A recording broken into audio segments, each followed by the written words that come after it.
Meenakshi Academy of Higher Education and Research. Admissions open. Apply online. Pakistan பொருளாதாரம் நாளுக்கு நாள் மோசமாகிக் கொண்டே போகிறது. அவர்கள் சர்வதேச நாணய நிதியம், ஆசிய வங்கி என வரிசையாக கடன் வாங்கினாலும் அதை சரியாக பயன்படுத்தாததால் சிக்கல் தீருவதில்லை. இதற்கிடையே சமீபத்தில் பாகிஸ்தான் குறித்து வெளியாகியுள்ள டேட்டா பலரது கவனத்தையும் ஈர்த்துள்ளது. இது குறித்து பார்க்கலாம். கடந்த மாதம் ஏற்பட்ட இந்தியா பாகிஸ்தான் மோதலில் இந்தியாவின் தாக்குதலை சமாளிக்க முடியாததால் பாகிஸ்தான் மோதலை முடிவுக்கு கொண்டு வர கோரிக்கை விடுத்தது. இது அனைவருக்குமே தெரியும்.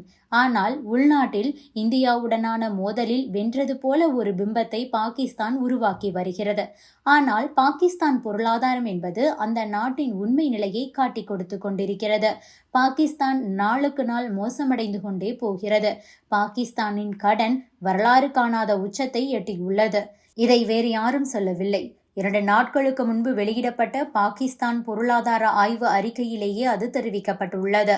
பாகிஸ்தான் நிதி நிலைமை எந்த அளவுக்கு மோசமாக இருக்கிறது என்பதையே இது காட்டுகிறது.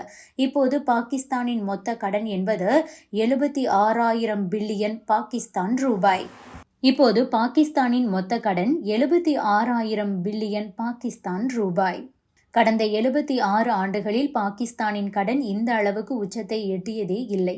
வரலாறு காணாத அளவுக்கு பாகிஸ்தானின் கடன் புதிய உச்சத்தை தொட்டுள்ளது என்பதைத்தான் இது காட்டுகிறது. பாகிஸ்தானின் கடன் கடந்த 4 ஆண்டுகளில் ஏறக்குறைய 2 மடங்காக உயர்ந்துள்ளது. கடந்த 2020-21 பாகிஸ்தானின் கடன் என்பது 39,860 பில்லியனாக இருந்தது. 10 ஆண்டுகளுக்கு முன்பு அதன் கடன் 17,380 பில்லியனாக இருந்தது. இப்போது கடந்த 10 ஆண்டுகளில் அதன் கடன் கிட்டத்தட்ட 5 மடங்கு அதிகரித்துள்ளதையே இது காட்டுகிறது.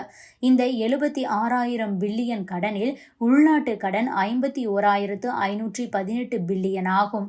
அதேபோல வெளிநாட்டு கடனாக 24,489 பில்லியன் இருக்கிறது.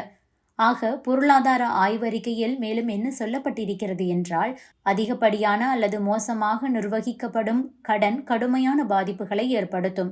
அதாவது அதிகரித்து வரும் வட்டி சுமைகள் கவனிக்கப்படாவிட்டால் அது நீண்ட கால நோக்கத்தில் பாகிஸ்தானின் நிதி நிலைமையை இன்னுமே பாதிக்கும்.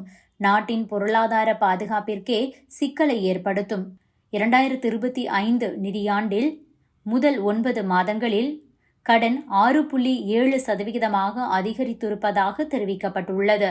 பாகிஸ்தான் பொருளாதாரம் மிக மோசமாக இருப்பதைத்தான் இந்த டேட்டா உலகிற்கு வெளிச்சம் போட்டு காட்டுகிறது.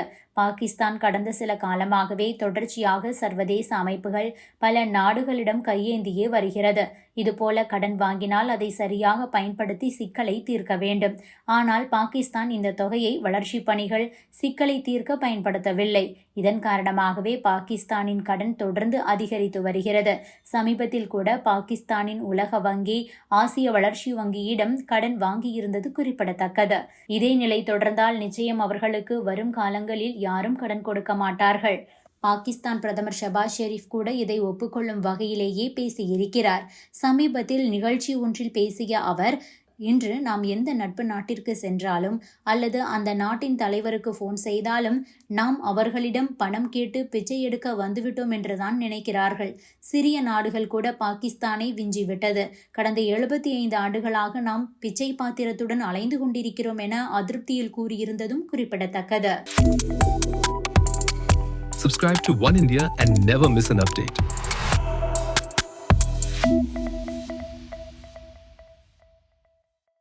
Meenakshi Academy of Higher Education and Research. Admissions open.